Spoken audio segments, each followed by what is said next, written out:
بسم اللہ الرحمن الرحیم قل اعوذ برب الناس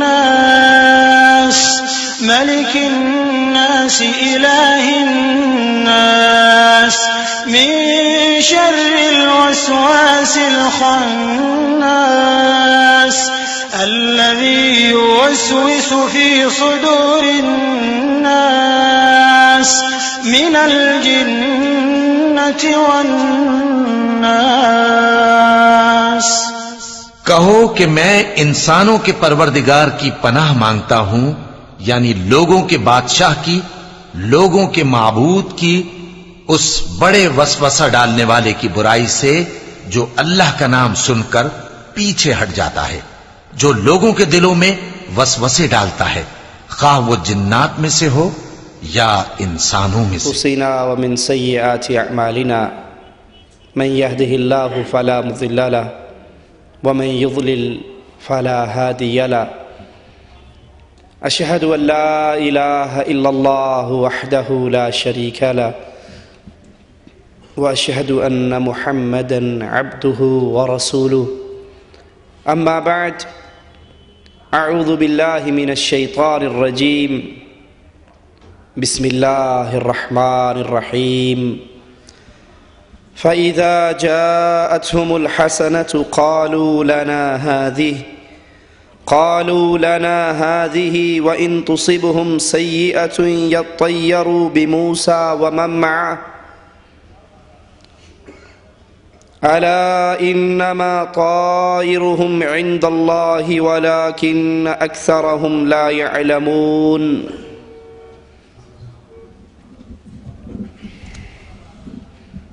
انسان کا ایمان اللہ پر جتنا پختہ ہو جائے، اس کو توکل کی نعمت اتنی ہی زیادہ نصیب ہوتی ہے، اور جتنا انسان اپنے ایمان میں کمزور ہوتا ہے، اللہ سے تعلق میں کمزور ہوتا ہے، اتنا ہی اس کے اوپر غیروں کا خوف چڑھتا رہتا ہے، کبھی کسی چیز سے ڈر جاتا ہے، کبھی کسی چیز سے ڈر جاتا ہے۔ ابراہیم علیہ السلام آگ میں گر رہے ہیں، نہ بادشاہ کا خوف انہیں اللہ کی دعوت سے روک سکا، نہ باپ کی ناراضگی رکاوٹ بنی، نہ قوم کا آگ میں پھینکنا ان کے دل کے اندر کسی قسم کا کوئی وسوسہ ڈال سکا۔ گر رہے ہیں اور زبان سے کہہ رہے ہیں حسبنا اللہ ونعم الوکیل، مجھے اللہ کافی ہے۔ ابراہیم علیہ السلام اپنی بیوی اور معصوم بچے کو مکہ کی وادی میں چھوڑ کر جا رہے ہیں۔ ہاجرہ دامن پکڑ کر پوچھتی ہے، اس بے آباد جگہ پر چھوڑ کر جانے والے، یہ تھوڑی سی کھجوریں، یہ تھوڑا سا پانی ہمیں کس کے سہارے پہ چھوڑ کر جا رہا ہے؟ ابراہیم خاموش ہیں اور وہ سوال کر رہی ہے، اور بالآخر ان کی زبان سے نکلتا ہے، کیا آپ کو اللہ نے یہ حکم دیا ہے کہ ہمیں یہاں پر چھوڑ جائیں؟ کہتے ہیں ہاں، میں اللہ کے حکم سے تمہیں یہاں پر چھوڑ کر جا رہا ہوں۔ ہاجرہ کے ہاتھ سے ابراہیم کا دامن چھوٹ جاتا ہے، اور اللہ پر امید رکھتے ہوئے آواز لگاتی ہیں، جاؤ، جس اللہ نے ہمیں یہاں چھوڑنے کا آپ کو حکم دیا ہے وہ اللہ ہمیں کبھی ضائع نہیں کرے گا۔ یہ امید ہے، یہ توکل ہے، یہ اللہ سے معرفت ہے، یہ اللہ سے محبت ہے، یہ ایمان کی قوت ہے کہ اللہ جو چاہتا ہے وہ ہوتا ہے، جو اللہ نہ چاہے، کوئی کائنات والا کچھ بھی کرنا چاہے وہ نہیں ہو سکتا۔ لیکن جب یہ توحید نہ رہے، جب یہ ایمان نہ رہے، تو انسان کے دل کے اندر جب ایک خالق مالک اللہ کا تقوی اور خوف ختم ہونے لگے تو پھر ہر چیز کا ڈر آ جاتا ہے۔ یہی بیماری کفار مکہ کو تھی، سابقہ امتوں کے کافروں کو تھی۔ اہل جاہلیت جب کسی لمبے سفر پر جاتے، کوئی اہم کام کرنے لگتے، اگر اللہ سے محبت ہوتی، اللہ سے تعلق ہوتا، تو وہ اللہ سے سوال کرتے، اللہ پر بھروسے کرتے، اللہ سے دعا مانگتے۔ وہ ایک پرندے کو اڑایا کرتے تھے، پرندہ دائیں طرف اڑ گیا، وہ سمجھتے یہ سفر بڑا اچھا ہے، یہ کام جو میں کرنے جا رہا ہوں اس میں خیر ہے، کامیابی ہے، برکت ہے۔ اور اگر پرندہ الٹی سائیڈ پہ اڑ جاتا، بائیں طرف کی پرواز لیتا، تو وہ اس کو منحوس جانتے، اس کو نامراد جانتے، ناکام جانتے، اور اپنے اس کام سے، اپنے اس سفر سے رک جاتے۔ یہ اہل جاہلیت کا شیوا۔ لیکن چونکہ ہم خاص طور پہ انڈیا پاکستان والے، جنوب آسیہ بر صغیر کے لوگ ہندوؤں کے ساتھ رہے، ہمارے اندر عادات، خیالات، عقائد، ہماری زبان پہ جملے اکثر وہی ہیں جو ان کفار کے گھروں میں بیان ہوتے ہیں۔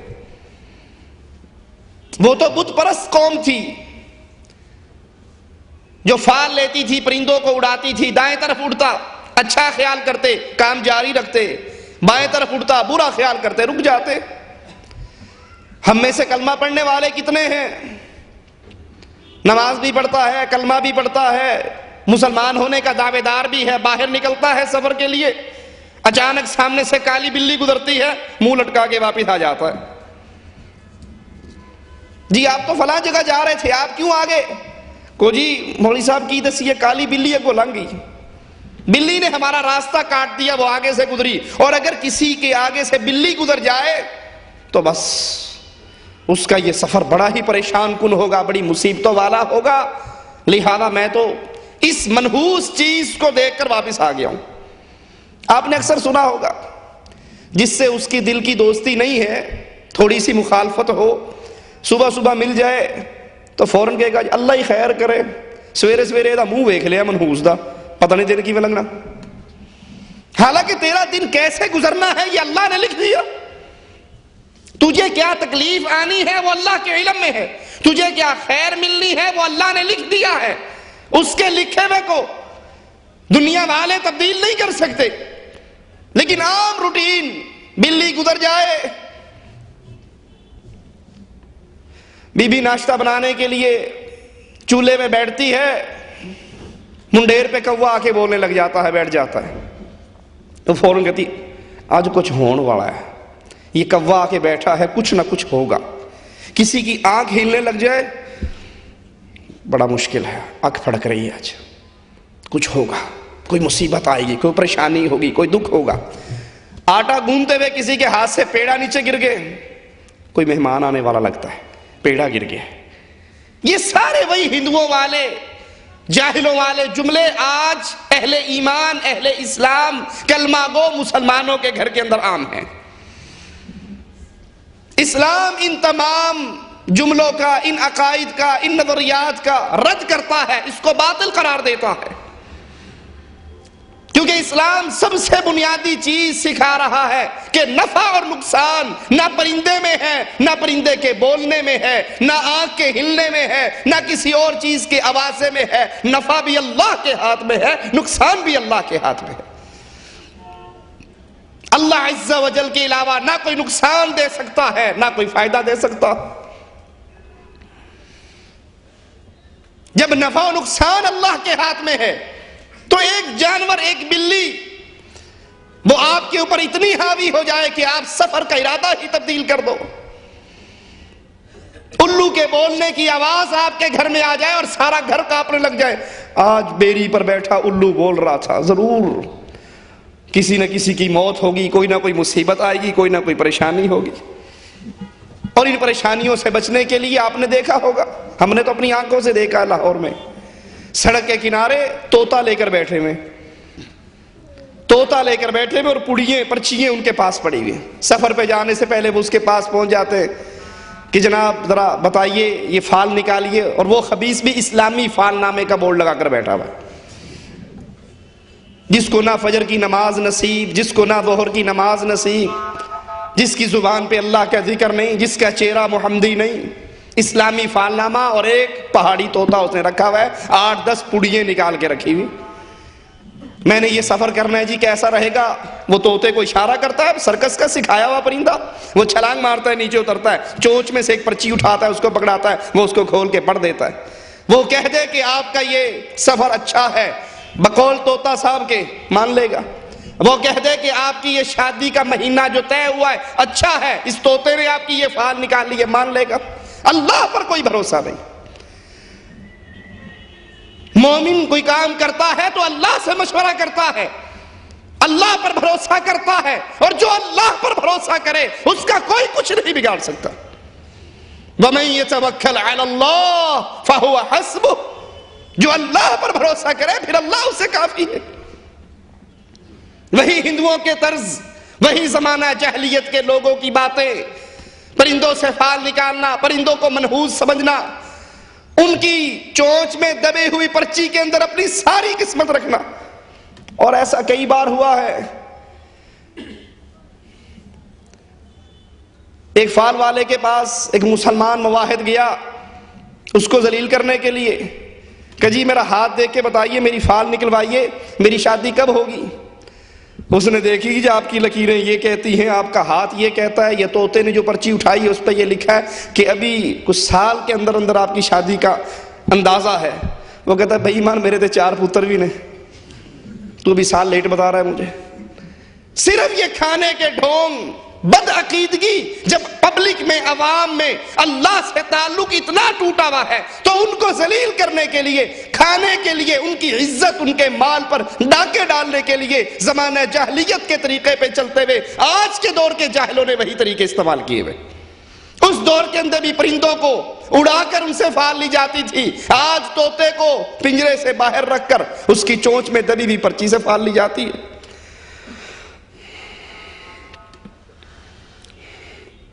قرآن حکیم کی اس آیت پہ غور کیجئے، مالک عز و جل کیا بتا رہا ہے. آل فرعون کا ذکر کرتے ہوئے مالک فرماتا ہے فَإِذَا جَاءَتْهُمُ الْحَسَنَةُ قَالُوا لَنَا هَذِهِ. آل فرعون کو کوئی بھلائی ملتی، کوئی خیر ملتی، ان کے ساتھ ماجرا کوئی اچھا ہوتا، وہ کہتے یہ تو ہمارے لیے ہونا ہی چاہیے، یہ جو کچھ ملا ہے ہماری محنتوں کا پھل ہے، ہم اس کے حقدار ہیں. وَإِن تُصِبْهُمْ سَيِّئَةٌ يَطَّيَّرُوا بِمُوسَىٰ وَمَن مَّعَهُ. اور اگر کوئی پریشانی، کوئی غم، کوئی دکھ، کوئی مصیبت، کوئی تکلیف آتی تو فوراً کہتے یہ موسیٰ اور اس کے ساتھیوں کی نحوست کی وجہ سے آئی ہے. یہ بدشگونی بیماری، یہ منحوس سمجھنے کی بیماری، یہ نحوست کی باتیں اس دور کے ظالموں اور جاہلوں کی. اگر کوئی بھلائی مل جاتی تو اپنی طرف اشارہ کرتے کہ ہم تو اس کے حقدار تھے، ہمیں یہ ملنی ہی چاہیے تھی. لیکن اگر کوئی پریشانی، غم، دکھ آتا تو فوراً کہتے یہ موسیٰ اور موسیٰ کے جو ساتھی ہیں ان کی نحوست ہم پہ پڑی ہے جس کی وجہ سے یہ تکلیف آئی ہے. رزق آسان ہو جاتا تو محنت کا پھل قرار دیتے، قحط سالی ہو جاتی تو نحوست کی نسبت کرتے موسیٰ اور ان کے ساتھیوں کی طرف. دوسرے مقام پہ غور کیجئے، مالک فرماتا ہے وَإِن تُصِبْهُمْ حَسَنَةٌ يَقُولُوا هَذِهِ مِنْ عِنْدِ اللَّهِ. جب ان منافقین کو غنیمت کی صورت میں کوئی مال مل جائے، کوئی فائدہ ہو جائے تو فوراً کہتے یہ اللہ کی طرف سے ہمیں فائدہ ہوا ہے، یہ انعام ملا ہے، یہ غنیمت کا مال ملا ہے، یہ بھلائی اور یہ نیکی ملی ہے. وَإِن تُصِبْهُمْ سَيِّئَةٌ يَقُولُوا هَذِهِ مِنْ عِنْدِكَ. اور اگر کوئی پریشانی والی بات، بدحالی والی بات ہوتی تو فوراً رسول اللہ صلی اللہ علیہ وسلم کی طرف اشارہ کر کے کہتے کہ یہ آپ کی طرف سے ہوا. مالک عز و جل فرماتا ہے کل من عند اللہ. اے نبی کہہ دیجئے، اعلان کر دیجئے کل من عند اللہ. یہ مصیبت آئے، بھلائی آئے، خیر آئے، برکت آئے، رزق میں آسانی ہو یا رزق میں تنگی ہو، یہ سارا کچھ اللہ کی طرف سے.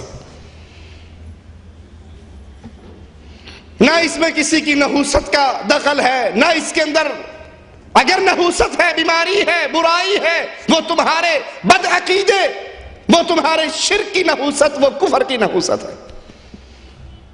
رسولوں کی دعوت تو تمہارے لیے خیر کی دعوت ہے، وہ تو تمہیں بلاتے ہیں جہنم سے نکال کر اللہ کی جنت میں داخل کرنے کے لیے۔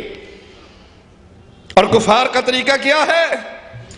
قالوا انا تطیرنا بکم، رسولوں کو کہتے ہیں کہ ہم تو تم کو منحوس جانتے ہیں، ہم پر جو پریشانی آتی ہے، اہل جاہلیت کے لوگ، کفر و شرک کی ملت والے لوگ اپنے رسولوں کو جواب دے رہے ہیں، ہم پر جو پریشانی آتی ہے وہ تمہاری نحوست کی وجہ سے آتی ہے۔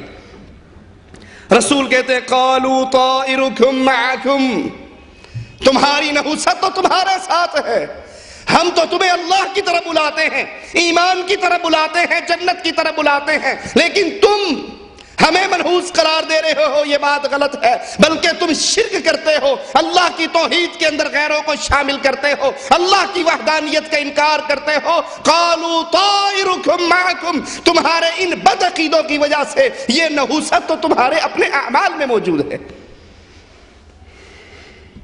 صحیح بخاری و مسلم میں ہے، حضرت ابو ہریرہ رضی اللہ عنہ وارضاہ فرماتے ہیں رسول اللہ صلی اللہ علیہ وسلم نے فرمایا کسی بیمار کی بیماری دوسرے کو نہیں لگتی۔ بدشگونی کا فعل، اس کو اپنی روٹین میں داخل کرنے والوں، فلاں منحوس ہے، فلاں منحوس ہے، فلاں منحوس ہے، بدھ کا دن منحوس ہے، سفر کا مہینہ منحوس ہے، شوال میں شادی منحوس ہے، محرم میں شادی منحوس ہے۔ اللہ کے نبی علیہ الصلوۃ والسلام فرما رہے، سنیے اللہ کے نبی کی حدیث کو، آپ نے فرمایا کسی بیمار کی بیماری دوسرے کو نہیں لگتی، نہ ہی بدشگونی کوئی چیز ہے، یہ اچھا شگون ہے، یہ برا شگون ہے، یہ منحوس چیز ہے، یہ منحوس نہیں ہے۔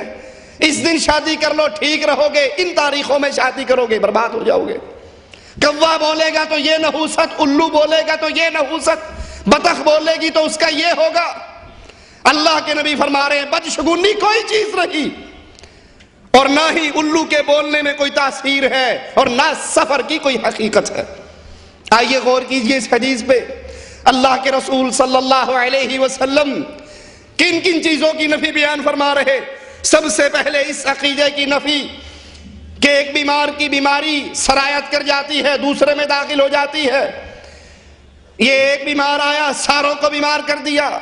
مثال کے طور میں عرب میں کسی اونٹ کو کھجلی کی بیماری ہو جاتی تو صحت مند اونٹوں پہ اسے داخل نہ کرتے، اس سے الگ رکھتے کہ کہیں اس کی بیماری باقی اونٹوں کو نہ لگ جائے۔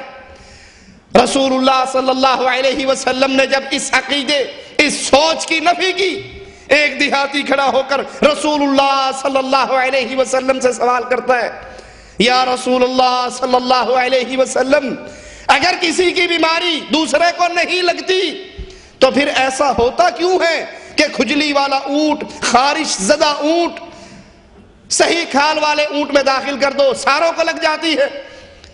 اللہ کے نبی صلی اللہ علیہ وسلم نے فرمایا اچھا یہ بتاؤ، تمہاری سوچ کے مطابق اس کھجلی والے کی خارش زدہ کی خارش باقیوں میں چلی گئی، اس کو جو خارش لگی ہے وہ کس اونٹ کی لگی؟ آخر اسے بھی تو خارش لگی ہے، اس میں جو خارش آئی ہے وہ کس اونٹ سے آئی؟ بیماری اتارنے والا اللہ، کوئی بیمار ہوتا ہے تو اللہ کے اجازت، مشیت، حکم سے شفا دیتا ہے تو اللہ کی مشیت کے علاوہ کچھ نہیں ہو سکتا۔ یہ جواب سن کر دیہاتی خاموش ہو گیا۔ صحیح بخاری و مسلم میں، صحیح مسلم میں ہے، حضرت ابو ہریرہ سے روایت ہے، رسول اللہ صلی اللہ علیہ وسلم نے فرمایا، اب دوسری حدیث سنیے، رسول اللہ صلی اللہ علیہ وسلم نے فرمایا کسی بیمار کو تندرست پہ داخل نہ کرو۔ پچھلی حدیث جو بخاری و مسلم کی تھی اس میں اللہ کے نبی نے فرمایا کسی کی بیماری دوسرے میں سرایت نہیں کرتی، اور صحیح مسلم کی حدیث میں اللہ کے نبی فرما رہے ہیں کسی بیمار کو تندرست پہ داخل نہ کرو۔ اب بظاہر یہ دونوں حدیثیں ٹکرا رہی ہیں، ایک کا مفہوم ہے کہ بیمار کی بیماری آگے نہیں چلتی، دوسری کا مفہوم ہے بیمار کو صحیح پہ داخل نہ کرو۔ ابن قیم رحمہ اللہ فرماتے ہیں ان دونوں حدیثوں کی وضاحت کرتے ہوئے کہ جس حدیث میں بیماری آگے سرایت نہ کرنے کی وضاحت ہے اور اس عقیدے کی ممانعت ہے. اس سے اہل جاہلیت کا یہ عقیدہ مراد ہے. ان کی سوچ، ان کا عقیدہ یہ ہوا کرتا تھا کہ ایک بیمار ہو، اس کی بیماری طبعی طور پہ روٹین وائز دوسرے صحت مند میں داخل ہو جاتی ہے، جس میں اللہ کی مشیت کا کوئی دخل نہیں ہے، اللہ کی چاہت کچھ نہیں. ایک بیمار کے ساتھ صحت مند لگے گا، ٹکرائے گا، اکٹھا رہے گا، کھائے پیے گا تو وہ فوراً بیمار ہو جائے گا. اس میں اللہ کی مشیت کا کوئی دخل نہیں ہے، اللہ کی چاہت کا کوئی دخل نہیں. یہ عقیدہ کفار مکہ کا عقیدہ، جاہلیت والوں کا عقیدہ تھا، جس کی رسول اللہ صلی اللہ علیہ وسلم نے نفی کی، انکار کیا. اور اس حدیث میں جہاں اللہ کے نبی فرما رہے ہیں کہ کوئی بیمار صحت مند میں داخل نہ ہو، اس جگہ پہ اللہ کے نبی صلی اللہ علیہ وسلم یہ بتاتے ہیں کہ جب وہ داخل ہوگا، اس میں بیماری لگے گی تو اللہ کی مشیت سے لگے گی، اللہ کی مرضی سے لگے گی. اللہ کی مرضی کے بغیر، اللہ کی مشیت کے بغیر، اللہ کے ارادے کے بغیر، اللہ کی اجازت کے بغیر دنیا میں کچھ نہیں ہو سکتا. لیکن اہل شرک اور اہل کفر، اہل جاہلیت یہ سوچا کرتے تھے کہ ایک بیمار کی بیماری آگے ٹرانسفر ہو جاتی ہے، آگے منتقل ہو جاتی ہے، جس میں اللہ کی مشیت کا کوئی معاملہ نہیں. وہ اس فعل کو غیر اللہ کی طرف منسوب کرتے جس کی رسول اللہ صلی اللہ علیہ وسلم نے ممانعت فرما دی، نفی کر دی، منع کر دیا کہ یہ عقیدہ غلط عقیدہ ہے، یہ عقیدہ باطل عقیدہ ہے کہ کسی کی بیماری کسی اور میں داخل ہو جائے اللہ کی مشیت کے بغیر. ہاں اللہ کی مشیت ہوگی، اللہ کا حکم ہوگا تو اس کی بیماری دوسرے میں داخل ہو جائے گی. مالک عز و جل اعلان فرماتا ہے، غور کیجئے، ما اصاب من مصیبت فی الارض ولا فی انفسکم الا فی کتاب من قبل ان نبرأها ان ذلك علی اللہ یسیر. اس آیت سے مسئلہ کس طرح واضح ہو جاتا ہے کہ تمہارے اوپر کوئی مصیبت آئے، کوئی غم آئے، کوئی دکھ آئے، ما اصاب من مصیبت، کوئی بھی مصیبت ہو، بیماری ہو، غم ہو، دکھ ہو، تکلیف ہو، جو کچھ تمہارے اوپر آتی ہے اس زمین کے اندر یا تمہاری جانوں پہ جو کچھ بھی آتا ہے وہ اللہ کے ہاں پہلے سے موجود ہے، لکھا ہوا، وہ اللہ کے علم میں ہے، وہ اللہ کی مشیت سے ہے. درختوں کا کوئی پتا نہیں گرتا، اس گرنے سے پہلے اللہ کے علم میں ہے. نیا پتا نہیں اگتا، اس سے پہلے وہ اللہ کے علم میں ہے. کائنات میں جو ہوتا ہے وہ اللہ کی مشیت سے، اللہ کے حکم سے. اسی لیے رسول اللہ صلی اللہ علیہ وسلم نے ایک مریض کا ہاتھ پکڑا اور اپنے برتن میں رکھا اور کہا کھانا کھاؤ میرے ساتھ. کسی کی بیماری کسی کو تکلیف نہیں دیتی جب تک اللہ نہ چاہے، اور جب اللہ چاہتا ہے اس کے مرض دوسرے کو لگ بھی جاتا ہے. یہ اللہ کی مشیت کے تابع ہے. لیکن کفار مکہ کہا کرتے تھے کہ اللہ کی کوئی مشیت نہیں، بس ایک بیمار کو دیکھو اس سے دور بھاگ جاؤ کیونکہ صحت مند میں اس کی بیماری ٹرانسفر ہو جائے گی اللہ کی مشیت کے بغیر. مسند احمد میں ہے، خلق اللہ کل نفس وکتب حیاتها ومصائبها ورزقها. اللہ عز و جل نے مخلوقات کو پیدا کیا، ہر نفس کو پیدا کیا. غور کیجئے، اللہ کے نبی صلی اللہ علیہ وسلم کے اس فرمان پہ غور کیجئے. اللہ عز و جل نے مخلوقات کو پیدا کیا، نفس کو پیدا کیا. وَكَتَبَ حَيَاتَهَا، پھر اس کی زندگی اللہ نے لکھی. یہ کتنے سال زندہ رہے گا، یہ کتنے سانس لے گا، یہ کب تک دھرتی پہ چلے گا، یہ سارا پیدا کرتے ہی مالک نے لکھ دیا. اللہ نے پیدا کیا اور اللہ نے اس کی یہ ساری زندگی لکھ دی. وَمَصَائِبَهَا، اس کی ساری مصیبتیں بھی اللہ نے لکھی.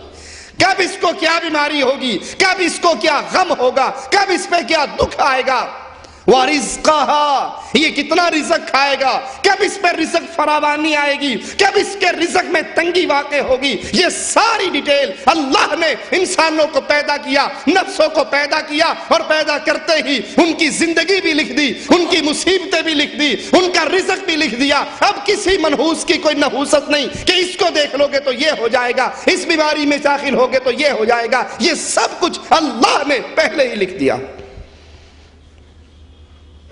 جو ہوتا ہے وہ اللہ کی مشیت کے تحت، اللہ کے حکم کے تحت، اللہ نے جو لکھا ہے وہی ہوگا، لکھا گیا اور قلم خشک ہو گئے۔ اسی حدیث میں دوسری چیز کی اللہ کے رسول صلی اللہ علیہ وسلم نے جس کی نفی کی وہ شگون ہے، خواہ اچھا ہو یا برا۔ یہ نظریہ بھی جاہلیت کی پیداوار ہے۔ وہ کسی اہم کام میں جاتے تو پرندہ اڑاتے، پرندہ دائیں طرف جاتا اس کام کو بابرکت سمجھتے، پرندہ بائیں طرف اڑتا اس کام کو برا سمجھتے۔ جس طرح جاہلیت کے زمانے میں یہ بیماری، اسی طرح انڈیا پاکستان کے معاشرے میں آج بھی یہ بیماری۔ پھال نکالنے والے میلوں پہ، سرکسوں پہ، درباروں پہ طوطے لے کر بیٹھے ہوئے پھال نکالنے کے لیے، وہ پرندہ اڑا کر اچھا برا سمجھ کے کام کرتے، یہاں کالی بلی کو دیکھ کے سمجھ لیتے ہیں۔ گھر سے نکلے ہیں، بریف کیس ہاتھ میں ہے، کالی بلی آگے سے گزری واپس آ گیا، دروازے پہ پہنچے چھینک آ گئی تو کہا بس کچھ مصیبت آنے والی، واپس آ جاؤ، اس سفر میں نہیں جانا۔ یہی نظریہ، یہی جہالت بتوں کو پوجنے والوں میں تھی۔ افسوس یہی بیماری کلمہ پڑھ کر اللہ کی عبادت کرنے والوں میں آ گئی۔ اور یہ کیوں؟ توحید کیا فہم پختہ نہ ہونا، اللہ سے تعلق مضبوط نہ ہونا۔ کوئی کچھ کر سکتا ہی نہیں جب تک اللہ نہ چاہے۔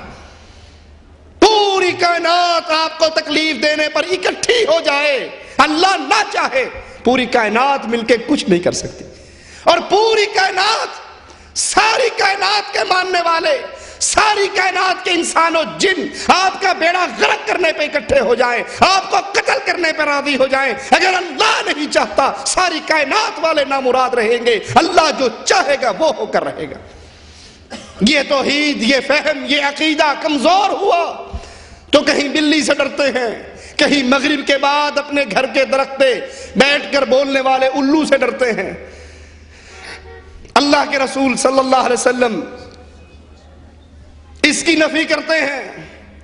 حضرت معاویہ رضی اللہ عنہ وارضا، صحیح مسلم میں یہ روایت ہے، اللہ کے نبی سے عرض کرتے ہیں ہماری قوم کے کچھ لوگ پرندوں سے فال لیتے ہیں، تو رسول اللہ صلی اللہ علیہ وسلم نے فرمایا ذاک شیء یجدہ احدکم فی نفسہ فلا یصدنکم، یہ ایک ایسی چیز ہے جو تمہارے نفس میں، تمہارے جی میں، تمہارے دل میں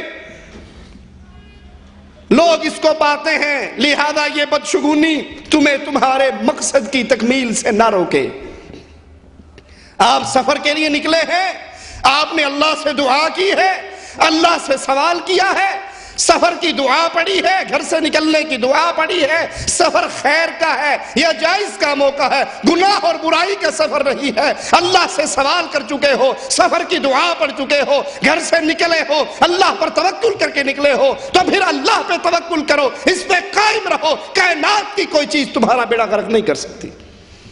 اللہ کے نبی نے نہیں فرمایا صلی اللہ علیہ وسلم جو شخص فجر کی نماز جماعت سے پڑھ لے، جو شخص فجر کی نماز جماعت سے پڑھ لے وہ اللہ کے ذمے میں آ جاتا ہے۔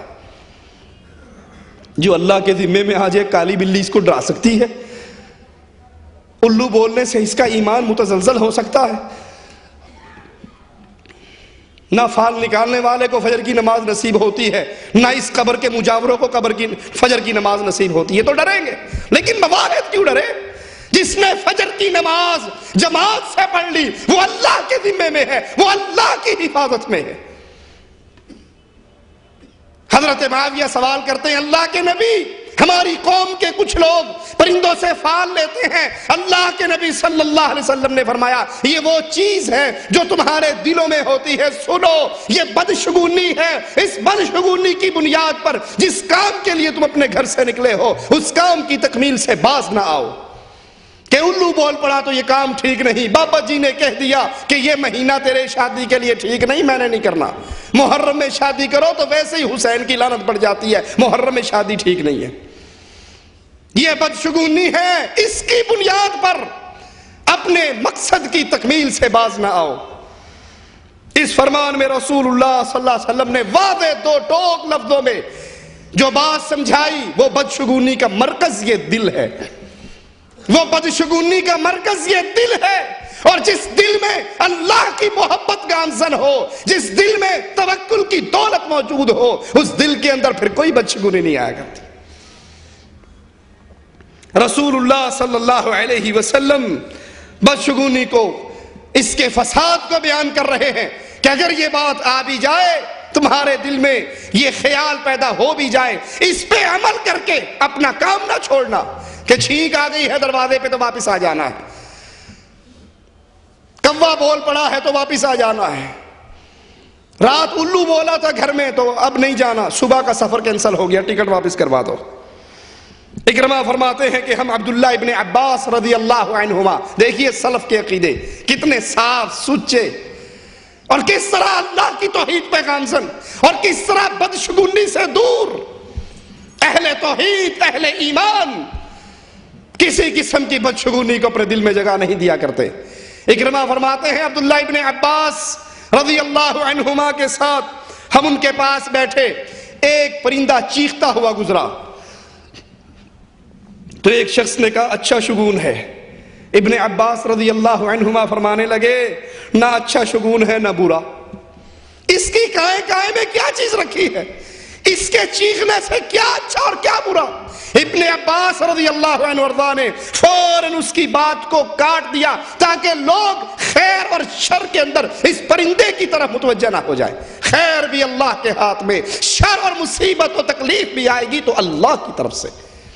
پرندوں کے چیخنے میں، پرندوں کے بولنے میں، وہ الو ہو، وہ کوا ہو، وہ بطخ ہو یا کوئی اور جانور ہو، اس میں کوئی تاثیر نہیں۔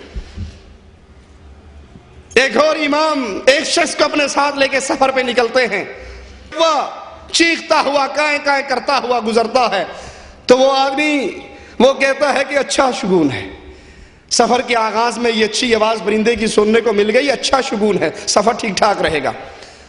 وہ امام کہنے لگے اس بیچارے کے پاس کاہے کی بھلائی ہے، یہ جو ہمارے سفر کے آغاز میں آ کر بولا ہے، اس کے اختیار میں، اس کے بولنے میں کاہے کی بھلائی ہے، اور جو کہ تو نے یہ بات کی ہے تو اس سفر میں میرا ساتھی بن ہی نہیں سکتا، چل بھاگ جا۔ مواہد جو اللہ پر بھروسہ کرے، اللہ پر ایمان لائیں، اللہ پر توکل کرے، اللہ سے خیر مانگیں اور اس شروں کی ساری پناہ اللہ سے طلب کرے، وہ کسی قسم کے شبہے کا شکار ہی نہیں ہوا کرتے۔ آپ کے سامنے ایسی کوئی بات آئے، آپ کے ماحول میں آپ کا بڑا کوئی عزیز کوئی قریبی اس طرح کی بات کرے تو سلف کے طریقے پہ چلتے ہوئے فوراً ٹوک دو کہ نہ الو کے چیخنے میں تاثیر ہے، نہ کالی بلی کا راستہ کاٹنے میں تاثیر ہے، نہ کوے کی کائے کائے میں تاثیر ہے کہ آج کوا منڈیر پہ بیٹھا ہے ضرور کچھ ہونے والا ہے، آج امی کے ہاتھ سے آٹا روٹی پکاتے ہوئے پیڑا گر گیا کچھ ہونے والا ہے، آج آنکھ ہل رہی ہے، آنکھ پھڑک رہی ہے ضرور کچھ ہونے والا ہے، ہچکی بہت آ رہی ہے کوئی یاد کر رہا ہے مجھے۔ یہ ساری باتیں ہندوؤں سے لی ہوئی ہے، ان کی نہ کوئی تاثیر ہے نہ کوئی اثر ہے۔ مواہد خیر اللہ سے مانگتا ہے، اللہ پر بھروسے کرتا ہے اور ان طرح کی چیزوں کا شکار نہیں ہوا کرتا۔ صحیح بخاری میں ہے اگر کسی چیز میں نحوست ہوتی، اگر کسی چیز میں نحوست ہوتی تو تین چیزوں میں، گھوڑے میں، بیوی میں اور گھر میں، اگر نحوست ہوتی تو ان میں ہوتی، لیکن نحوست بدشگونی اللہ کے نبی صلی اللہ علیہ وسلم اس حدیث میں اس کا انکار کر رہے۔ تیسری چیز جس کی اس حدیث میں نفی کی گئی وہ رات کا ایک پرندہ الو، اہل جہلیت اس کے گھر میں آنے کو باعث نجس سمجھتے تھے، منحوس سمجھتے تھے کہ الو آ کر بیٹھا ہے، اب یہ کچھ نہ کچھ کر کے جائے گا، اس کا جو بولنا ہے وہ ٹینشن اور پریشانی ہے۔ اہل جہلیت کے گھر میں جب آ کر الو بیٹھ کر بولتا، وہ اس کا پہلا مطلب یہ نکالتا ہے کہ یا یہ میری یا میرے گھر والے کی کسی کی موت کی اطلاع لایا ہے، کیونکہ الو کا رشتہ یا اس کا علم ملک الموت کے سارے دفتروں میں ہے نا، وہ دیکھ لیتا ہے اب مرنے والا کون ہے، پہلے جا کے رپورٹ دیتا ہے، تیار ہو جا انڈے ہی۔ کیا جہالت کی بات ہے، اس کے بولنے سے فلاں مرے گا، یہ آیا ہے موت کی خبر لایا ہے، یہ آیا ہے۔ وہ ہمارے اکثر نہیں کہتے روندا گیا تو مویاں دی خبر لے آیا۔ یہ خبریں اللہ کے علم میں ہے، کسی کے پاس نہیں۔ نہ پرندے کے بولنے سے کسی کی موت اور حیات کا پتہ چلتا ہے، نہ کالی بلی کے آگے سے گزر جانے میں سفر کی نحوست یا اچھی بری کا کسی بات کا علم ہوتا ہے۔ یہ جہالت کی باتیں، اہل جاہلیت کے بکواسات، کہ ان کے دروازے پہ، ان کے گھر پہ جب آ کر کوئی پرندہ بولتا، خاص طور پہ الو بولتا، وہ سمجھتے یا میری موت کا پیغام ہے یا میرے گھر میں سے کسی اور کی موت کا پیغام ہے۔ اہل جاہلیت کا یہ خیال بھی تھا کہ میت کی ہڈیاں الو بن کر اڑنے لگتی ہیں، میت کی ہڈیاں یہ الو کی شکل میں تبدیل ہو کے اڑنے لگتی ہیں، اور پھر جس کی موت ہوتی ہے اس کے گھر میں جا کے بولنا شروع کر دیتی ہے۔ یہ سارے نظریات، یہ سارے عقائد باطل نظریات ہیں۔ چوتھے نمبر پر حدیث میں جس چیز کی نفی کی گئی وہ سفر ہے۔ ابو داؤد میں ہے محمد بن راشد کا قول کہ اہل جاہلیت سفر کے مہینے کو منحوس جانتے تھے، سفر کے مہینے کو منحوس جانتے تھے، اور یہی بیماری آج بھی موجود ہے۔ کلمہ پڑھنے کے باوجود اس مہینے کو منحوس جانتے ہیں، اس میں شادی بیاہ کو منحوس جانتے ہیں۔ کہیں کسی کا ڈر ہے، کہیں کسی کا خوف ہے، اور تو اور ایک دفعہ ہمیں ایک سوال آیا ایک جگہ پر درس کے بعد، مولوی صاحب محرم سے گانے سنے جا سکتے ہیں؟ محرم میں گانے سننے جائز ہیں؟ میں نے کہا بھائی محرم کے علاوہ جائز ہے؟ کہتے نہیں پونو چھڈو، تسی اے دسو محرم میں جائز نہیں، کیونکہ اگر محرم میں گناہ کرو گے حسین کی پکڑ آ جائے گی، اگر محرم میں شادی کرو گے حسین مارے گا، اگر محرم میں نکاح کرو گے یہ شادی، یہ نکاح، یہ بیاہ، یہ خوشی، یہ کبھی بھی تکمیل تک نہیں پہنچے گی، اس میں ضرور اہل بیت کی لعنت شامل ہو جائے گی کہ تو نے اس مہینے میں، یہ مہینہ تو غم کا مہینہ ہے، یہ مہینہ تو نحوست کا مہینہ۔ اہل جاہلیت سفر کے مہینے کو منحوس مہینہ جانتے تھے۔ آج بھی کلمہ پڑھنے والے اکثر اس بیماری کا شکار ہیں، جس کی نفی رسول اللہ صلی اللہ علیہ وسلم نے اس نظریے کو باطل قرار دیتے ہوئے کی۔ اس میں کوئی حقیقت نہیں۔ کچھ لوگ بدھ کے دن کو منحوس جانتے ہیں، اسی طرح اہل جاہلیت شوال کے مہینے میں شادی کرنے کو منحوس جانتے تھے۔ رسول اللہ صلی اللہ علیہ وسلم نے ان تمام باتوں کا رد کیا۔ اس مہینے سفر میں اہل جاہلیت سفر کرنے کو، کسی کام کے لیے نکلنے کو منحوس سمجھتے تھے کہ اس مہینے میں سفر کرو گے تو وہ سفر تمہارا کامیاب نہیں ہوگا۔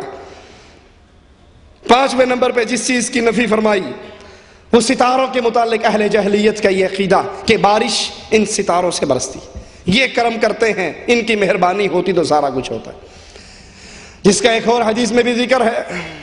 رسول اللہ صلی اللہ علیہ وسلم نے فجر کی نماز پڑھی، پانی والی مٹی پر، گارے پر سجدہ کیا، سلام پھیرا اور کہا کہ اے میرے صحابہ، پتہ ہے آج اللہ نے کیا کہا؟ فرمایا اللہ ورسولہ اعلم۔ کہا مالک نے فرمایا آج کچھ لوگوں نے صبح کی کافر ہو کر، کچھ نے صبح کی مومن ہو کر، اس ایک بارش کی وجہ سے۔ دیکھیے یہ زبان سے نکلے ہوئے جملے انسان کو کہاں تک برباد کر دیتے۔ بارش کی نسبت جس نے اللہ سے توڑ کر ستارے کی طرف کی، جس نے یہ کہا یہ بارش فلاں ستارے کی کرپا ہے، اس کا کرم ہے، اس کا فضل ہے، اس کی مہربانی سے ہوئی ہے، اصبحوا بی کافرن، یہ کافر ہو کر اٹھا۔ اور جس نے کہا یہ اللہ نے برسائی، یہ اللہ کا فضل ہے، یہ اللہ کا کرم ہے، اللہ نے مردہ زمین کو دوبارہ زندہ کیا، ہم سب کو پانی پلایا، اصبحوا بی مؤمنن، یہ مومن ہو کر اٹھا۔ جو اللہ کی نعمت کو اللہ سے اس کی نسبت کو توڑ کر غیر کی طرف کرتا ہے وہ اپنے ایمان سے ہاتھ دھو بیٹھتا ہے۔ اور ہمارے ہاں تو ہر چیز ہی مختلف بٹی ہوئی ہے۔ یہ اندھیری چھوڑی ہے بابا شہباز قلندر نے، یہ بارش برسائی ہے فلاں بابے نے، یہ کرم کیا ہے فلاں بابے نے، محکمے اور ڈپارٹمنٹ پورے تقسیم ہو چکے ہیں، یہ فلاں کا کام ہے، یہ فلاں کا کام ہے، یہ فلاں کا۔ رسول اللہ صلی اللہ علیہ وسلم جہلیت کے اس عقیدے کی نفی کرتے ہیں۔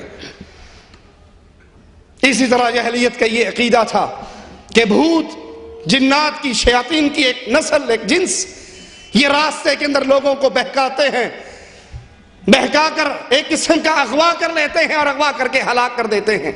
رسول اللہ صلی اللہ علیہ وسلم نے اپنے اس فرمان میں ان کا رد کیا، اس عقیدے کی نفی کی۔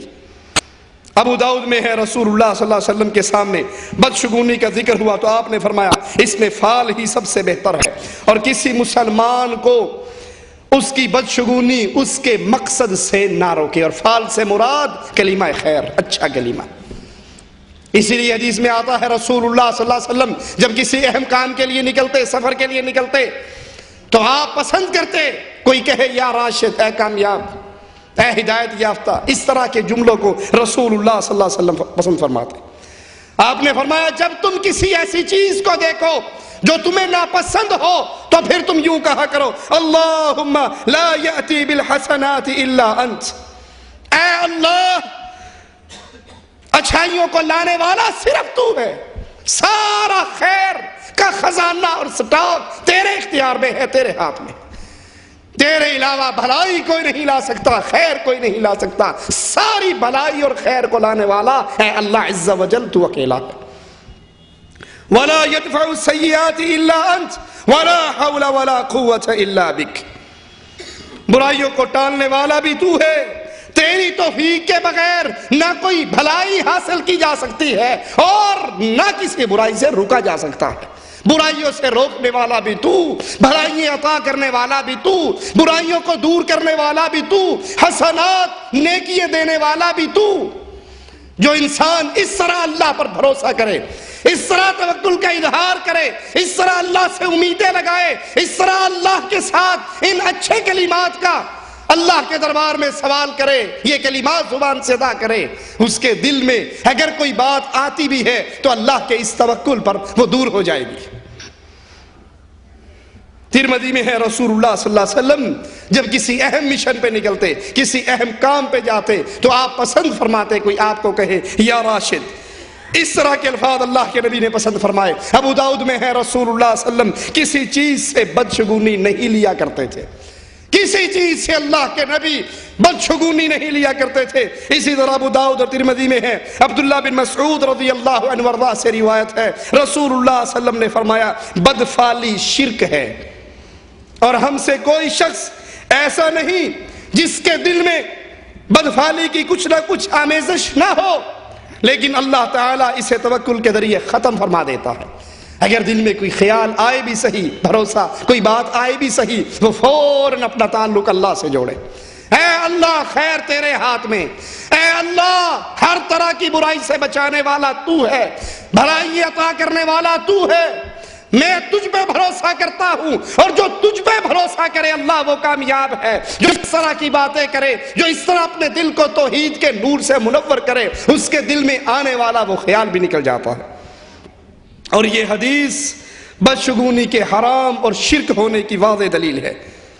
اس کے شرک ہونے کی وجہ کہ انسان کا تعلق غیر اللہ سے جڑ جاتا ہے، وہ غیر اللہ کو نافع اور ضار سمجھتا ہے کہ یہ الو بول رہا ہے، اس کی آواز میں نحوست ہے، اس کی آواز میں نقصان ہے، حالانکہ سارا نقصان اگر دینے پہ اللہ آئے کوئی روک نہیں سکتا، نقصان اس کے ہاتھ میں، نفع اس کے ہاتھ میں، وہ خالق مالک رازق ہے، تو سب سے تعلق توڑ کے اس اللہ سے جوڑنا چاہیے۔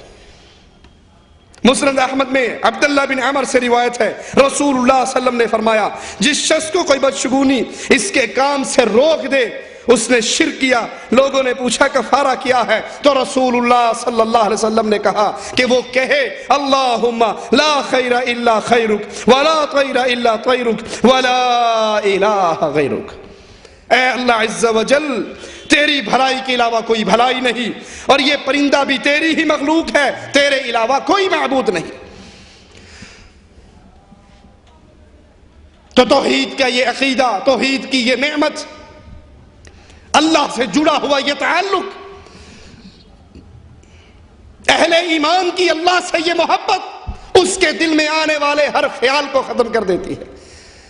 جب اللہ سے تعلق اور محبت پیار اور توکل اس حد تک بڑھ جائے کہ جب بھی مانگنا ہے، سوال کرنا ہے اللہ سے، ڈرنا ہے تو اللہ سے، اللہ کے علاوہ کائنات کی کوئی چیز نہ نقصان دے سکتی ہے نہ فائدہ کر سکتی۔ امیر عمر رضی اللہ عنہ وارضاہ کی اس قول کو اپنے سامنے رکھیے، بیت اللہ میں آتے ہیں، حجر اسود کو چومنے لگتے ہیں اور زبان سے بے اختیار نکلتا ہے، تجھے جانتا ہوں تو ایک پتھر ہے، نفع اور نقصان تیرے ہاتھ میں نہیں ہے، تیرے اختیار میں نہیں ہے۔ وہ جنت کا آیا ہوا پتھر، جب اس میں نفع نقصان نہیں تو الو کے بولنے میں نفع نقصان کہاں سے آ گیا؟ پرندے کے دائیں اور بائیں جانے میں نفع نقصان کہاں سے آ گیا؟ میں تجھے کبھی نہ چومتا اگر میں نے اپنے رسول محمد الرسول اللہ صلی اللہ علیہ وسلم کو تجھے چومتا ہوا نہ دیکھا ہو۔ اللہ سے تعلق بنائیے، کیسا؟ ہر تکلیف میں پکاریے اللہ کو، خیر کا سوال کرنا ہو تو اللہ سے، ویسے جیسے خلیفہ حرم میں آتا ہے، ایک مسلمان کو روتے ہوئے دیکھتا ہے، اس سے پوچھتا ہے کیوں رو رہا ہے، مانگ کیا مانگتا ہے؟ وہ جواب میں کہتا ہے اللہ کے گھر میں بیٹھ کے تجھ سے مانگوں اللہ سے بڑی حیا آتی ہے، اللہ کے گھر میں بیٹھ کے تجھ سے مانگوں اللہ سے بڑی حیا آتی ہے۔ وہ پیچھے ہو کے بیٹھ جاتا ہے، یہ دعائیں کر کے فارغ ہو کے جب حرم سے نکلتا ہے پیچھے پیچھے وہ بھی چلتا ہے، کہتا اچھا تو نے وہاں تو کہا تھا نا کہ اللہ کے گھر میں بیٹھ کے تجھ سے مانگوں تو بڑی حیا آتی ہے، اب تو اس کے گھر میں نہیں ہے نا، اب تو باہر آ گیا، ہون مانگ کی مانگنا ہے، کیوں روندہ سی؟ تو جواب میں کہتا ہے کیا مانگوں، دنیا مانگوں یا آخرت مانگوں؟ یہ کہنے لگا کہ آخرت میں جیسے تو اللہ کا منگتا ہے میں بھی منگتا ہوں، میں بھی فقیر ہوں، میرے پلے بھی کچھ نہیں، میرے پاس تو دنیا کے 4 پیسے ہیں، مانگ کیا مانگتا ہے؟ کہتا ہے بھلے آدمی، میں نے دنیا تو دنیا والے کے گھر میں بیٹھ کر اس سے نہیں مانگی، تجھ سے کیا مانگوں؟ میں وہاں بھی آخرت کے لیے رو رہا تھا، دنیا کے لیے تو وہاں بھی نہیں رویا۔ اللہ سے ایسا رشتہ قائم کیجئے، ایسا تعلق جوڑیے، ایسی امیدیں لگائیے، ایسی محبت کا اظہار کیجئے جو صرف توحید کے سمجھنے پر، توحید کو ماننے پر، توحید پہ ڈٹنے کے نتیجے میں ملا کرتی ہے کہ اے اللہ اگر تو نہ چاہے کائنات ساری اکٹھی ہو جائے میرا کچھ نہیں بگاڑ سکتی، مجھے وہی دکھ پہنچے گا جو تو چاہے گا، مجھے وہی خیر ملے گی جو تو چاہے گا۔ اللہ سے دعا ہے اللہ ہماری خطاؤں کو معاف فرمائے، اللہ ہماری سیاہکاریوں کو معاف فرمائے، اللہ ہمیں زندہ رکھے، ایمان پہ رکھے، اللہ ہمیں موت دے توحید پہ دے، اس حال میں دے وہ اللہ ہم سے راضی ہو، ہم اپنے اللہ سے راضی ہوں، اس حال میں اپنے پاس بلائے کہ ہم اس کے لا الہ الا اللہ کی دعوت لوگوں تک پہنچا رہے ہوں، اس حال میں اس کے پاس جائیں، اللہ ہمیں اس حال میں اٹھائے، ہم بہترین ایام اپنی زندگی کے وہ ایام گزار رہے ہوں جس میں اللہ ہمیں اپنے پاس بلائے، وہ ہم سے راضی ہو، ہم اس سے راضی ہو۔ اقول قولی هذا واستغفر الله لي ولكم ولسائر المسلمين فاستغفروه انه هو الغفور الرحيم۔ جزاه الله خيرا وإياكم وعافاه الله وعافانا جميعا وغفر لنا وجميع المسلمين والمسلمات إنه هو على كل شيء قدير وبالإجابة جدير وبالله توفيق۔ صرف یہ ایک سوال ہے، آج تو میں کسی کام میں مشغول تھا اور بہت مختصر تقریر ہمیں لگی، لیکن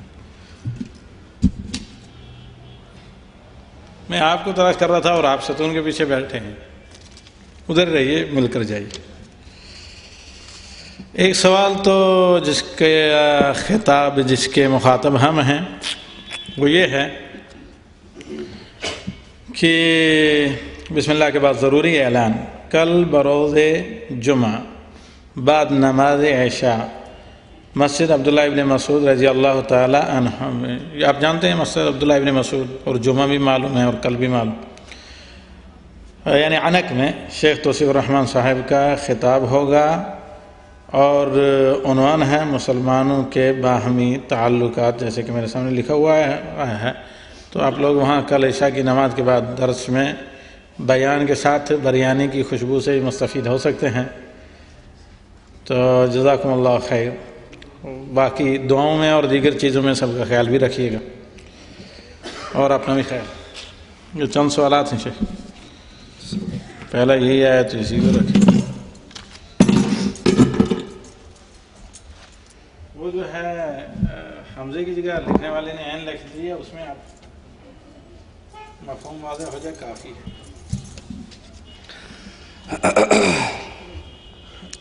عورت اور مرد کی نماز کے پڑھنے میں جو فرق ہے وہ بتائیے۔ رسول اللہ صلی اللہ علیہ وسلم کا فرمان صلو کما رأیتمونی اصلی، یہ خطاب عورتوں سے بھی تھا اور مردوں سے بھی۔ عورت اور مرد کی نماز ایک ہی ہے، پردے کا فرق ضرور ہوتا ہے۔ عورت کا جسم سارا کپڑے میں چھپا ہوا ہونا چاہیے، اس کا سر ڈھپا ہوا ہو۔ مرد کا سر ننگا ہو تو کوئی حرج نہیں، نماز ہو جاتی ہے۔ اس کے علاوہ یہ جتنے فرق بنائے ہوئے ہیں یہ made in India, made in Pakistan فرق ہیں۔ عورت سجدہ کرتے ہوئے زمین سے چپک جائے، مرد سجدہ کرتے ہوئے اوپر ہو۔ عورت بیٹھے تو بائیں کولے پر بیٹھے، دائیں پاؤں کو دائیں ٹانگ کے نیچے نکال کے۔ یہ عورتوں کا بیٹھنے کا ڈھنگ اور ہے، مردوں کا اور ہے، ان کا سجدہ اور، ان کا سجدہ اور۔ یہ ساری بنائی ہوئی باتیں ہیں۔ عورت اور مرد کی نماز ایک ہے۔ جو حکم عائشہ کو دیا رسول اللہ صلی اللہ علیہ وسلم نے، وہی حکم ابو بکر کو دیا رضی اللہ عنہ وارضہ۔ پردے کا فرق ضرور ہے، پردے کا فرق ضرور ہے۔ اسی طرح مرد پر واجب ہے کہ وہ جماعت سے نماز پڑھے۔ عورت کے لیے افضل ہے جتنی وہ اندر اپنے گھر میں چھپ کے نماز پڑھے گی اتنی زیادہ اس کے حق میں بہتری اور بھلائی ہوگی، لیکن مرد اپنے گھر میں نماز نہیں پڑھتا، وہ نماز اس کے لیے لازم ہے کہ وہ جماعت سے مسلمانوں کی مسجد میں آئے، شریک ہو اور جماعت سے نماز پڑھے۔ مرد کا سر ننگا ہو تو نماز ہو جاتی ہے، عورت کا سر ننگا نماز میں نہیں ہونا چاہیے۔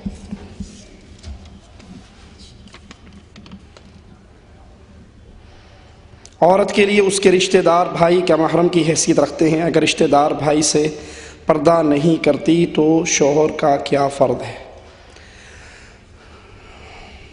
بھائی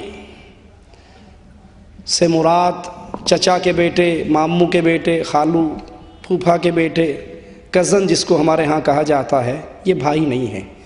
بھائی وہی ہے جو رضاعت کا بھائی ہو یا اس کی ماں جایا ہو، خون کا رشتہ ہو یا دودھ کا رشتہ ہو۔ اس کے علاوہ جو بھائی ہم نے بنائے ہیں وہ اللہ نے بھائی نہیں بنائے۔ یہ بھائی اگر دو بول پڑھ کے نکاح کر لے تو جس کو آپ بہن کہہ رہے ہو وہ اس کی بیوی بن جائے گی، لیکن دودھ اور خون کے رشتے والا اس کے لیے یہ ہمیشہ کے لیے حرام ہے۔ بھائی وہ ہے جس سے کبھی نکاح بھائی وہ ہے جس سے کبھی نکاح، چاچے کے بیٹے سے تو نکاح ہو جاتا ہے نا، ماموں کے بیٹے سے ہو جاتا ہے، تو یہ بھائی کیسا ہوا؟ ہمارے ہاں کہتے ہیں جی بس آپ تو مولوی صاحب ہیں، آپ نے تو کرنی سختی ہوتی ہے۔ اصل میں ہم بچپن کے ساتھی ہیں، اکٹھے رہے، ایک ہی گھر میں رہے، کھیلے کودے، پڑھے لکھے، ہماری تو بڑا بچپن کا تعلق ہے۔ یہ ہماری بہن ہے اور یہ ہمارے بھائی ہیں، یہ ماموں زاد بہن ہے، یہ خالہ زاد بہن ہے، یہ پھوپھی زاد بہن ہے۔ یہ بہن بھائی آپ نے بنائے ہیں، جن سے نکاح ہو جائے ان سے پردہ ہے، جن سے نکاح ہو سکے اس سے پردہ ہے، ٹھیک ہے؟ جس سے نکاح نہیں، ہاں وہ بھائی ہے، وہ محرم ہے، اس سے کوئی پردہ نہیں۔ اگر عورت پردہ نہیں کرتی تو شوہر کا کیا فرض ہے؟ شوہر اگر باغیرت ہے تو اسے پردہ کروائے، اگر بے غیرت ہے تو پھر یوں ہی پھرتا۔ اگر شوہر میں غیرت ایمانی باقی ہے وہ اپنی بیوی کو پردہ کروائے۔ وہ کہتے ہیں جی کہا تو بہت دفعہ ہے، مانتی نہیں ہے۔ کیا خیال ہے؟ خاوند اپنی بیوی سے کھانا مانگے، روٹی مانگے اور بیوی روٹی نہ دے، پھر بھی ماشاءاللہ چپ ہو جائے گا جی کی کریے جی ہوٹل تو کھان لگ گیا، میں بڑی باری کیا سی روٹی دے دیا اگر دیندی نہیں، اب میں نے ہوٹل سے شروع کر دی۔ ایسے ہوگا؟ یا گھر میں جوتے کھڑکیں گے، صبح شام پٹائی ہوگی، تجھے سارا کچھ لا کے دیتا ہوں تو 2 ٹائم کی روٹی نہیں دے سکتی، لڑائی ہوگی یا نہیں ہوگی؟ روٹی پہ لڑنے والے غیرت پہ کیوں نہیں لڑتا؟ روٹی پہ ناراض ہونے والے غیرت پہ ناراض کیوں نہیں ہوتا؟ جس سے نکاح ہو سکے اس سے پردہ ہے، اور جس سے اللہ اور اس کے رسول نے پردے کا حکم دیا، وہ کہتے ہیں جی ہم اکٹھے ایک ہی گھر میں رہتے ہیں، جوائنٹ فیملی سسٹم ہے، ہم کیا کریں، جو مرضی کریں، لیکن پردہ کروانا آپ پر ضروری ہے، وگرنہ یاد رکھیں دیوس اللہ کی جنت میں نہیں جائے گا۔ اور دیوس کون ہے؟ جو اپنی بیوی کے اندر برائی دیکھے اس کو ختم نہ کر سکے۔ یہ برائی نہیں ہے، سوچئے یہ برائی نہیں ہے بیگم شاپنگ کرنے کے لیے خود بازار کے اندر گھوم رہی ہے، بیگم شاپنگ کرنے کے لیے خود بازار میں گھوم رہی ہے، ایک اس کا برقعے کا کپڑا یہاں ہے اور ایک یہاں ہے، 6 انچ کا پھاٹک بیچ میں کھلا ہے، اور جتنا پھاٹک کھلا ہے اتنا ہی آنکھوں کا میک اپ زبردست کر کے کیا ہوا ہے کہ اور تو کسی کو کچھ نظر نہیں آنا، آنکھیں ہی آنی، اس کو تو سجا لو۔ یہ بے غیرت ہے، یہ دیوس ہے جو اپنی بیوی کو بھیڑ بکری کی طرح بازار میں چھوڑ دیتا ہے۔ اور یہ بھی اتنی بے غیرت ہوتی ہے، بازار میں جاتی ہے، کپڑے والے کی دکان میں پہنچتی ہے، کپڑے والے نے کپڑا لگایا ہوا ہوتا ہے، عورتوں کا سٹول پیچھے ہے، جو ہی عورت بیٹھی وہ پردہ تان دیتا ہے اور پیچھے جا کر خود بیٹھ جاتا ہے، جی فرمائیے کون سا کپڑا لینا ہے آپ نے؟ تیری کیا لگتی ہے جس کو تو نے پردے کے پیچھے بٹھا کر لوگوں سے الگ کر دیا اور دونوں نے منہ کھول لیا، کیا رشتہ ہے تمہارا آپس میں؟ اور وہ آ کر کہتی جی مولوی صاحب بس ایویں تیرے پلے پہ گئی ہیں، آپ کو تو شاپنگ کرنی ہی نہیں آتی، کپڑا لینا تو مجھے آتا ہے، خریداری کرنی تو مجھے آتی، جو چیز آپ 10 ریال میٹر لاتے ہیں میں وہ چیز 7 ریال میٹر لاتی، آپ 10 ریال لاتے، آپ بڑا مہنگا لاتے، میں بڑا سستا لاتی ہوں، تو سستا اس لیے لاتی ہے کہ تو اپنے چہرے کا دیدار کرا کے آتی ہے، تو سستا اس لیے لاتی ہے کہ اس بے غیرت سے غیر شرعی حرکتیں کر کے آتی ہے، وہ تیرا چہرہ دیکھ رہا ہے تو اس کا چہرہ دیکھ رہی ہے، تم تنہائی میں بیٹھتے ہو تو اس بے غیرتی کے لیے وہ 3 ریال تو چھوڑ ہی دے گا۔ اور پھر عورتوں کا ایک بہت بڑا بہانہ کیا ہوتا ہے، جی ان کو شاپنگ کرنی نہیں آتی، ان کو ڈیزائن پسند ہی نہیں ہوتے، پرانے دور کے ڈیزائن اٹھا کر لے آتے ہیں، لیٹسٹ چیز ان کو نظر ہی نہیں آتی۔ اے میری مسلمان بہن، اگر آپ نے یہ کپڑا اپنے خاوند کو راضی کرنے کے لیے پہننا ہے، جو آپ کو لا دے پہنا کر اس کو دکھا دو۔ اگر مقصد خاوند کو دکھانا ہے تو جو خاوند کی آنکھ میں اچھا لگا اس نے لا کے آپ کو دے دیا، اور اگر مقصد خاوند کو راضی کرنا نہیں کسی اور کو دکھانا ہے پھر اپنے ایمان کی خیر مناؤ۔ اس لیے اپنے گھروں کے اندر پردے کا رواج کیجئے۔ صحابی نے پوچھا تھا نا دیور کے بارے میں، آپ نے فرمایا یہ موت ہے، موت۔ اپنے گھروں میں باپ ناراض ہوتا ہے ہو جائے، بھائی ناراض ہوتا ہے ہو جائے، اپنی بیویوں کا پردہ کرائیے، اپنے بھائیوں سے، اپنے کزنوں سے۔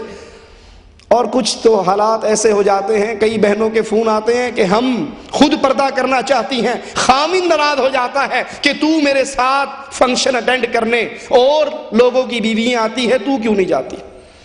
تو دیوس وہ انسان ہے جو اپنی بیوی میں برائی دیکھے اور اس کو ختم نہ کرے۔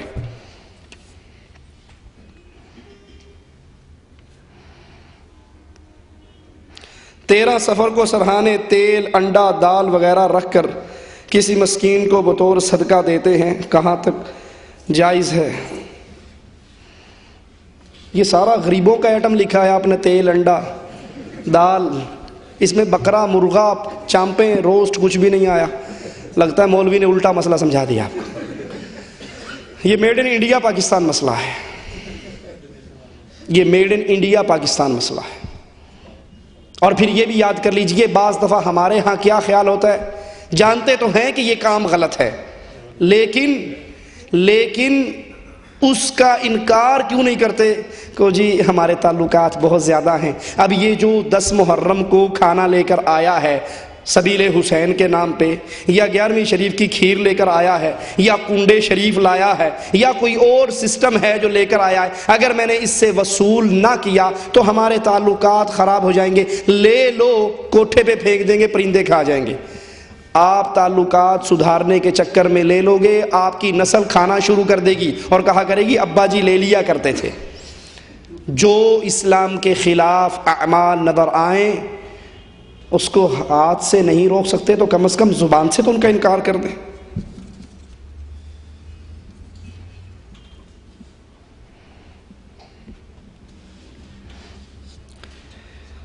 صحیح مسلم کی حدیث آپ نے سنائی کہ اللہ کے نبی نے فرمایا بیمار کو صحت مند سے دور رکھیں۔ اس کا کیا معنی ہے کہ بیمار کی بیماری اللہ کی مشیت سے، اللہ چاہے تو دوسرے کو لگ سکتی ہے۔ جس طرح طاعون کے مرض کے بارے میں آتا ہے کہ جہاں وہ بیماری آئے وہاں کے لوگوں کو بھاگنا نہیں چاہیے یا کسی اور کو اس بیمار علاقے میں جانا نہیں چاہیے، تو یہ اہل جہلیت کا عقیدہ یہ تھا کہ یہ اللہ کی مشیت کے بغیر جہاں بیمار اور تندرست اکٹھا ہوا، تندرست کو اس کی بیماری ٹرانسفر ہو جائے گی، اللہ کی مشیت کے بغیر۔ یہ عقیدہ غلط ہے۔ اگر کسی کی بیماری کسی کو لگتی ہے اس میں اللہ کی مشیت ہوگی تو لگے گی، وگرنہ نہیں۔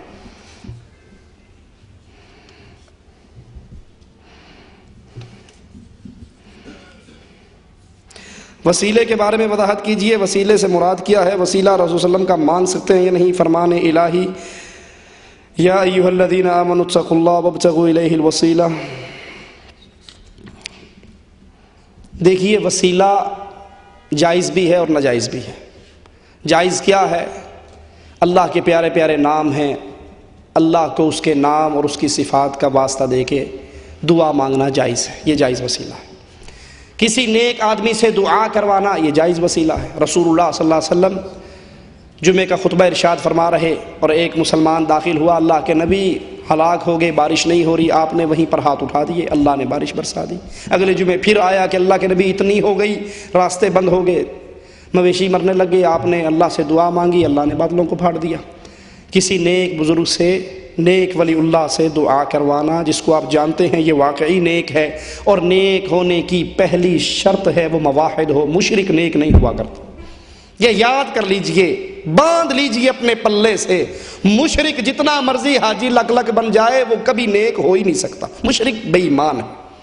مشرک نمازیں پڑھے تب بے ایمان، ہر سال حج کرے تب بے ایمان، مشرک سے دعا کروائی نہیں جا سکتی۔ تیسرا وسیلہ، آپ اپنے نیک اعمال اللہ کے دربار میں پیش کریں، جس کا حدیث میں ذکر آتا ہے وہ 3 جو غار میں بند ہو گئے تھے، انہوں نے اللہ سے کیا کیا تھا؟ اپنے نیک اعمال اللہ کے دربار میں پیش کیے تھے، اللہ نے پتھر ہٹا دیا، راستہ کھول دیا۔ یہ 3 جائز وسیلے۔ ناجائز وسیلہ کیا ہے؟ واسطہ ہے پنجتن پاک کا، واسطہ ہے حسن و حسین کا، واسطہ ہے مولا علی کا، واسطہ ہے 11ویں والی سرکار کا، واسطہ ہے وسیلہ ہے رسول اللہ صلی اللہ علیہ وسلم کی ذات کا۔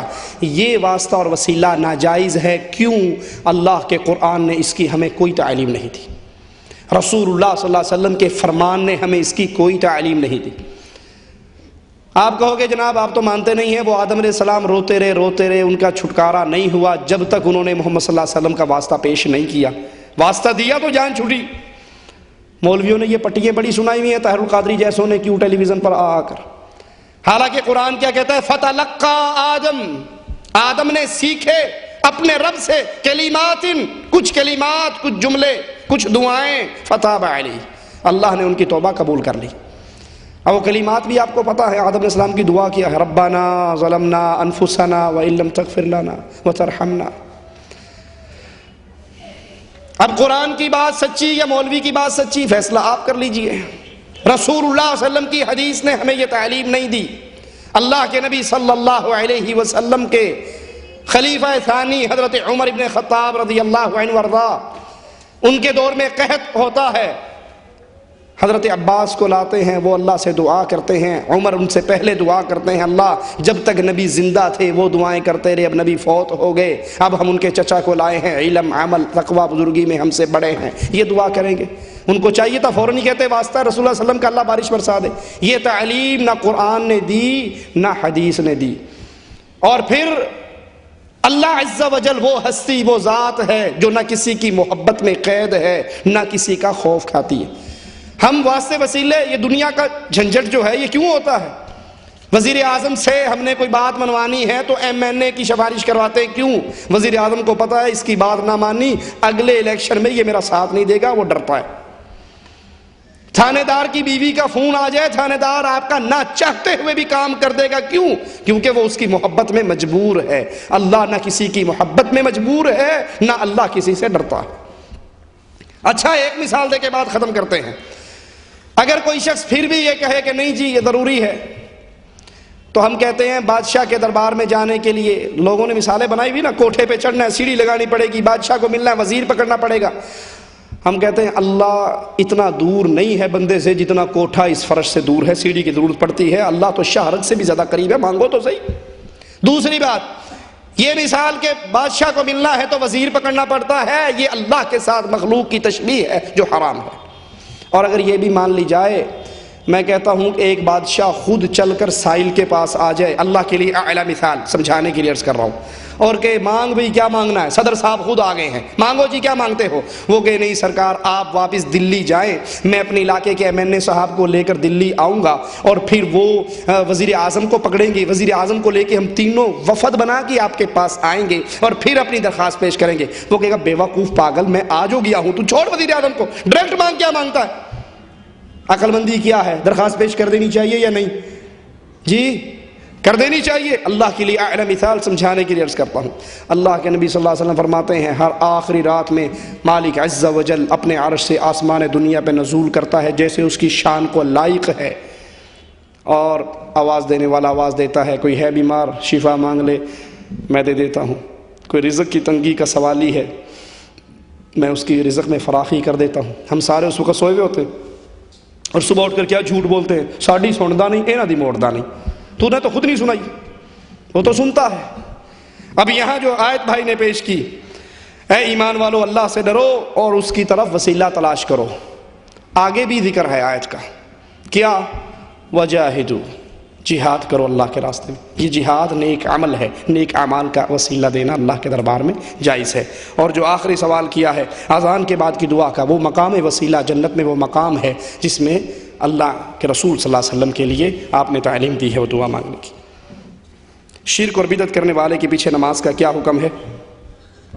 لگتا ہے کہ لمبی لینا دیکھیں جو بھی۔ شرک اور بدعت کرنے والے کے پیچھے نماز نہیں پڑھی جا سکتی، مشرک کے پیچھے نماز نہیں ہوتی، مشرک کے پیچھے نماز نہیں ہوتی، یہ یاد رکھ لیجئے۔ اندھے ڈرائیور کی ٹیکسی میں بیٹھ کے جاؤ گے، بلاش بھی لے جائے تب بھی نہیں جاؤ گے، کیونکہ اندھا ہے، مرے گا اور مارے گا۔ مشرک دین کا اندھا ہے، خود بھی مرے گا آپ کو بھی مارے گا، اس کی اپنی نہیں ہو رہی آپ کی کہاں ہوگی۔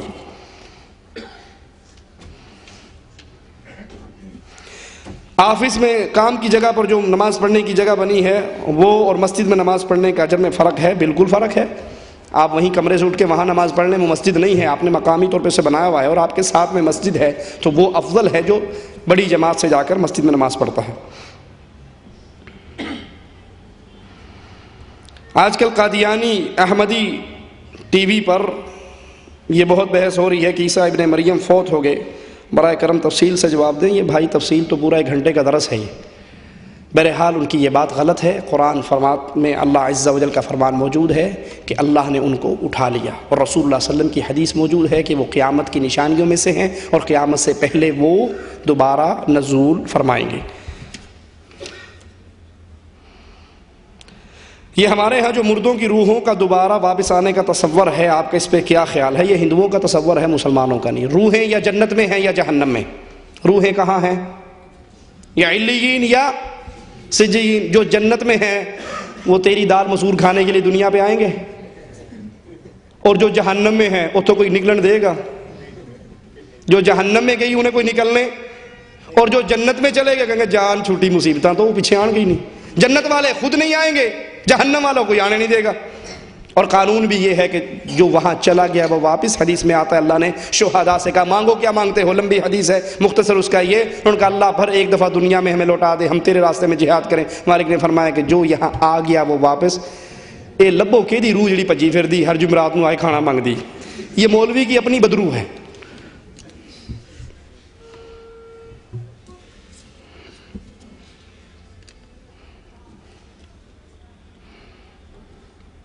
کیا عورت جوڑا باندھ کر وضو کر سکتی ہے، نماز ہو جاتی ہے؟ جوڑے سے مراد اگر وہ بال اوپر یہاں اونٹ کی کوہان کی طرح جو بناتے ہیں تو اس سے اللہ کے رسول صلی اللہ علیہ وسلم نے ایسا جوڑا بنانے سے منع کیا ہے۔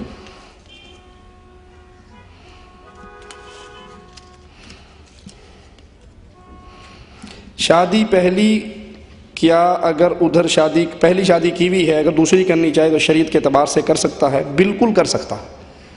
ایک شادی آپ نے کر لی، آپ کو شریعت اجازت دیتی ہے کہ دوسری کرو، تیسری کرو، چوتھی کرو، لیکن انصاف کا دامن ہاتھ سے نہ چھوٹے۔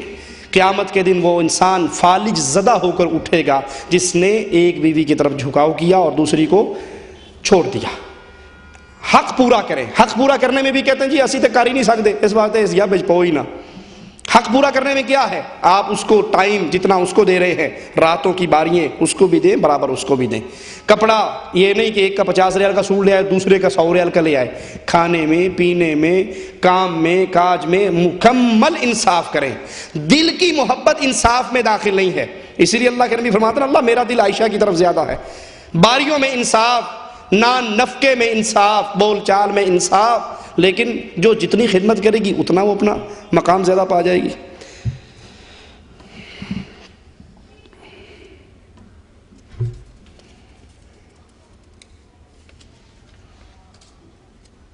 بیوی کی ماں سے پردہ کرنا ضروری ہے یا نہیں؟ لگتا تیری ساس نہ لڑائی ہوئی۔ بیوی کی ماں، بھائی آپ کی ماں کا درجہ رکھتی ہے، وہ آپ پر حرام ہے ہمیشہ کے لیے، تو اس سے پردہ نہیں ہے۔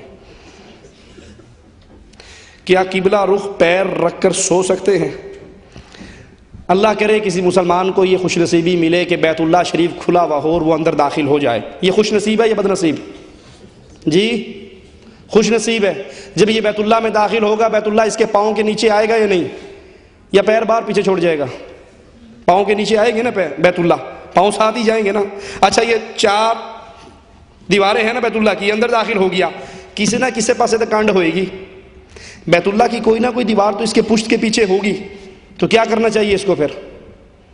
یہ بنائے ہوئے مسئلے ہیں لوگوں کے، ایسی کوئی بات نہیں ہے۔ جس چیز سے اللہ کے نبی نے منع کیا وہ بیت اللہ کی طرف منہ کر کے یا پشت کر کے پیشاب اور پخانہ نہیں کرنا چاہیے۔ واللہ اعلم۔ سبحانک اللہم وبحمدک اشہد ان لا الہ الا انت استغفرک واتوب الیک۔